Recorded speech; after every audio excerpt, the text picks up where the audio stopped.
Alright, it became instantly apparent that I probably should have bought the 4-inch set instead of the 3-inch set. Once you get past those connections, you can probably use a 3-inch.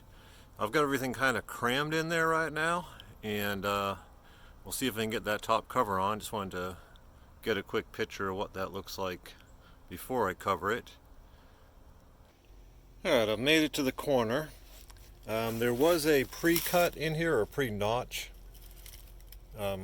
Anticipating the drain hose, I guess. Just used a handsaw to cut that out. Also had to use a handsaw to cut this one length that was not full length to make it to my corner. I'm not sure how well it's going to show in the shadows, but should have used 4-inch. That top piece is way bulging on the side there. Had to use a drywall screw to connect the other side of the coupling. It's good enough so a squirrel can't get in there, and if you don't look too close it ain't too ugly, but yeah, 4-inch would have been better for this. But now that I'm into just the line sets, no more couplings, 3-inch is probably going to work fine for here. So if you wanted to go 4-inch for your first section and then reduce down, I guess that'd be up to you.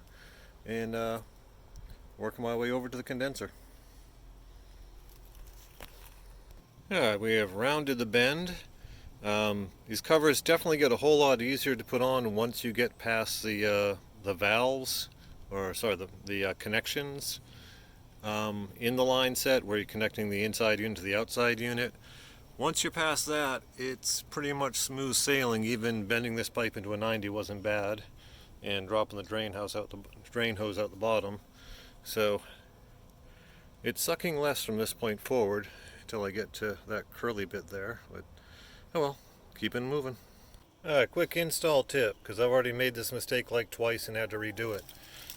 Put this in, screw it in before you screw this bugger in, because it's a pain in the butt to try and slide it under afterwards. So don't forget to put these in there first.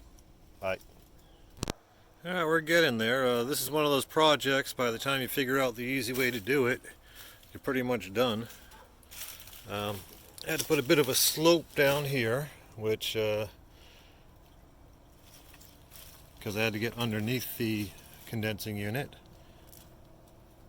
And I have one more stick left, and then I'll be wrapping the coil of coil. Not saying that's the prettiest job ever, but it is done. Line set covers are installed under the unit. On this corner here, I did have to transition upward slightly and around my 13 sided house corner there. And then we're going up.